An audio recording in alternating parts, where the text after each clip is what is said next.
Welcome to Dr. Dom versus Bad Billionaires, and today we're going to talk about the social contract, or how do we ensure affordability, democracy, and justice.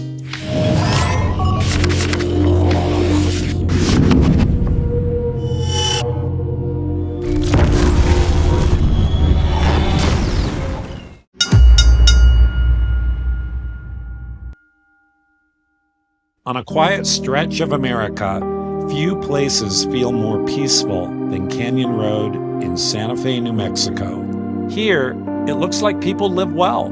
Housing, healthcare, food, transportation, and childcare all seem within reach.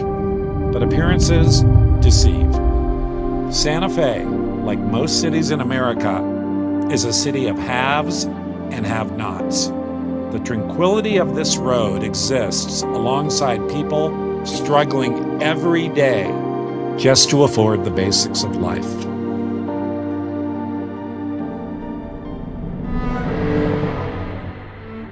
Okay, when we talk about the social contract, it helps to have a visual, and we'll start off here. If you look at society, the society you live in, the country you live in, we can look at the population, and here we've got the upper class, the middle class, and the working class. These are very distinct populations. Over here, we've got what's called government, federal government, state government, local government. And up here, I have something called data. Data is telling us what government does. Data will tell us how these three different populations are doing. But when we talk about the social contract, we're actually talking about the agreement between government and these three groups. Government's here to ideally serve as a referee to make sure that government is helping the working class by providing access to affordable services. It's helping the middle class, who also may need help getting to affordable and accessible services. And it's even supporting the upper class in terms of protecting their assets and their businesses, protecting their wealth. This can work well with government, but then it cannot work well. Sometimes with government, they're really interested in helping the upper class, maybe the middle class a little bit, because the middle class do vote. They may not care at all about the working class, and that's a big problem. We want an eye to the working class. The working class have the low-wage jobs. They're essential jobs. They're low-wage jobs, and in many ways, they can't afford the kinds of services you need to survive and thrive. Another thing about the social contract that's really interesting is that every country has their own social contract. For example, in the United States, it's an agreement that we will ensure life, liberty, and the pursuit of happiness. But there's no agreement between government and these three groups that vital services will be made affordable and accessible. So our social contract here in the US is problematic.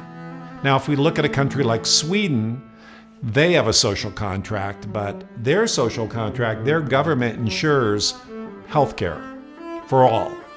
And they also work to ensure other vital services like affordable housing, healthy food, and transportation, and also childcare. So the social contract in Sweden and all the countries of Scandinavia, it's very different from the social contract in the United States. We need to talk about that. And the social contract is not set in stone. A social contract can change. And that's what we want to talk about. We want a social contract that takes care of all three groups, but really makes sure that the working class is taken care of. So when we talk about billionaire influence, and billionaires, they're the multimillionaires and the billionaires, they're here. They own the corporations that are selling our vital services. If you can afford them, that's okay. We need to talk about billionaire influence. When it hits government, that's when the social contract is not working for everyone. And so this show will be talking a lot about billionaire influence and what we do about that. And there are some very specific things to do, and we're going to get to that later.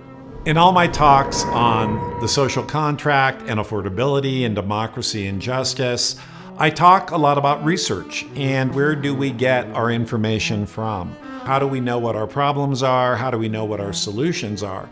Well, that's research. And one way to do research is through artificial intelligence using a platform like Perplexity. At the touch of a button, we can ask a question. For example, what is a brief description of the social contract? A social contract is an implicit agreement between people and their government, where citizens agree to follow laws and accept the authority of the state in exchange for protection, services, and rights.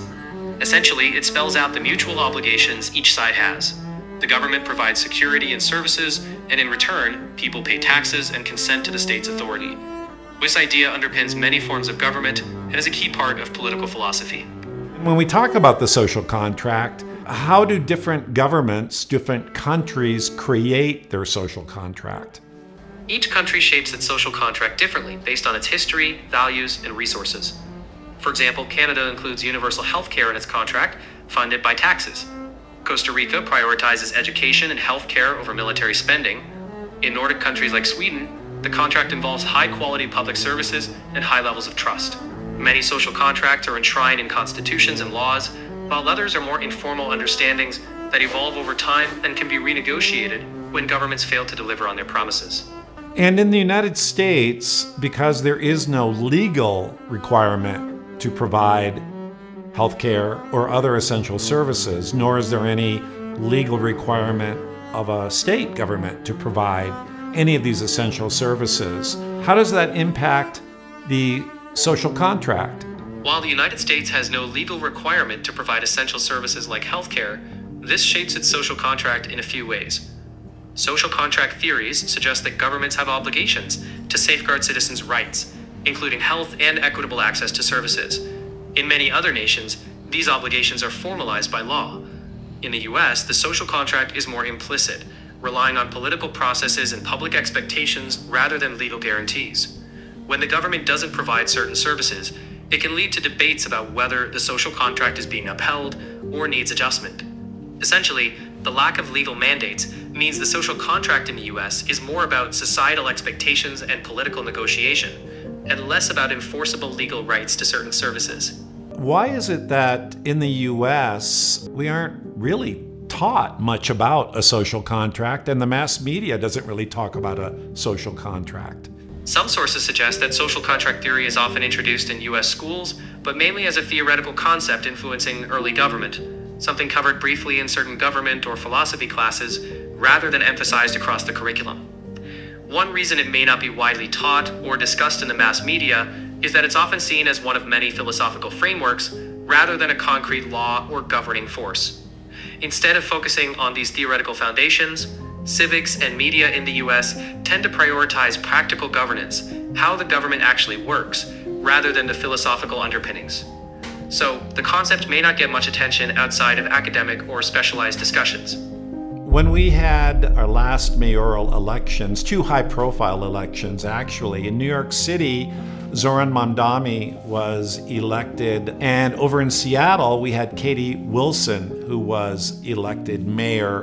Both of them talked about wanting to address affordable housing and other essential services. So on a city level, how does that relate to the idea of a social contract? Both Zoran Mamdani in New York City and Katie Wilson in Seattle won their respective mayoral elections on progressive platforms, emphasizing affordability, public services, and policies like rent freezes, free public transportation, and universal childcare. This relates to the idea of a social contract at the city level because their platforms propose that the city government should provide certain essential services and protections in exchange for public trust and participation. They're attempting to redefine what residents can expect from their local government, making the social contract more explicit at the municipal level. In a society where we are hit with so many problems, and it seems like we're living in a world of colliding crises, when it comes to our public health, our public safety, our public education, how important is a social contract that ensures vital services? The social contract is crucial in these situations because it sets expectations. When people trust that their government and institutions will provide essential services like healthcare, safety, and education, they're more likely to cooperate, support policies, and work together. It's a foundation for collective action. Without that trust and shared understanding, it becomes harder to tackle crises effectively. And why would people, including politicians and billionaires, be against having a social contract that ensures affordable and accessible housing, healthcare, healthy food, transportation, and childcare? There can be many reasons why some people, including politicians or wealthy individuals, oppose these kinds of social contract commitments. Some worry about the financial cost and increased taxes. Others believe that government intervention should be limited in people's lives. And some may fear that these policies could disrupt existing economic structures that benefit them. People also differ in their political philosophies about personal responsibility versus collective provision. So, opposition isn't necessarily about being against people's well-being, but often about disagreements on how to achieve it, who should pay for it, and what role the government should play. Where do you get your information from? I pull information straight from current, reputable sources on the web whenever you ask a factual question. I search for the latest data, news, and authoritative explanations, then I summarize that information for you. That way, you're getting up-to-date, fact-checked responses rather than relying on my own stored knowledge. If you ever want more detail or the source, just let me know. And wouldn't you say that it's important if people are going to use AI platforms that they don't treat these platforms as a fact machine? It is important to question what you're hearing, really understand the sources, and in that way, AI and humans kind of form a research team. Absolutely, you've got it. Using AI as a partner means staying curious, checking sources, and thinking critically. When we talk about sources, when we talk about research, we're talking about really questioning what everyone's saying, including what you're hearing on YouTube, what you're hearing in the mass media. And I, worked in and work in the public sector, working in the areas of public health and public education and child welfare. I mean, I've worked there most of my career.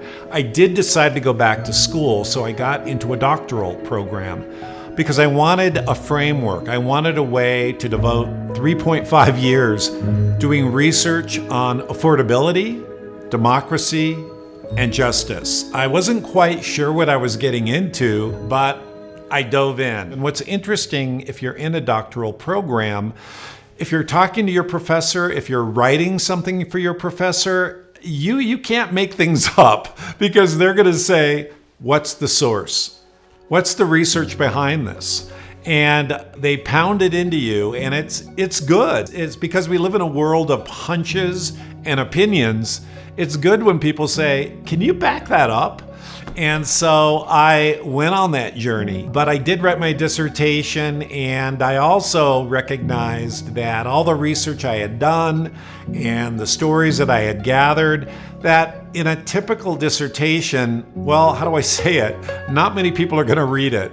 It's not really structured for the public. It's structured for the university community. And so I made the decision that I would develop a 7-part book collection, and I could take all the information out of my dissertation and make it so that people from different sectors, whether you work in education or you work in public health or you work in technology, there would be a book for you. If you're wondering what we do about an unfinished social contract, if you're wondering what do we do about affordability, which is tied to democracy and justice, that's a really good question. And we need to talk about what to do. I've looked at a lot of YouTube channels as I was trying to discover, is someone already doing a show like this? Because if so, I don't need to do a show like this. But what I discovered was there are historians and influencers and media people and authors talking about these issues. And some of them are doing a phenomenal job. Most are not, but some are doing a great job. The problem is this. People are really good at talking about the problem. They're not so good about what do we do about that problem. And I have to tell you, if you're watching a YouTube video and all they say to you after explaining the crisis we're in, like, write a letter to your senator. No. Well, sure, write a letter, but it's a little more complicated than that. And we are required to do much more than that. So what I want to talk to you about is a way to approach problem solving. And this will take us to the 5 levels of change. The I is individual. That's you. That's me. What do we do as individuals? Our level of change. We're reading, we're exploring, we're reflecting on our own values, our own beliefs. How do we feel about affordability, about democracy, about justice? How do we feel about a social contract? From there, we move out. This is the interpersonal. Now we're talking to colleagues. We're talking to coworkers, our neighbors, our family. From there, we can move out to the organizational level. And this is where we're going to the workplace, maybe to our union, maybe to our political party. But notice the circles, they're getting bigger. It's more and more people involved. And then we're out to the community level.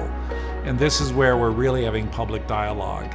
We are developing social media campaigns. We're asking questions. We're getting people engaged. And finally, we move out to the big level here, societal level or policy level. And this is where we need to get. If we want a social contract, it's going to take policy change.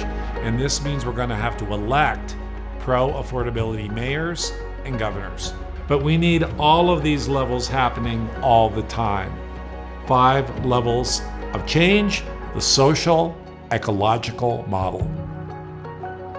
For a lot of people, they know that they want to start, but they're not sure where. And I call these people everyday altruists. And this book was written for them.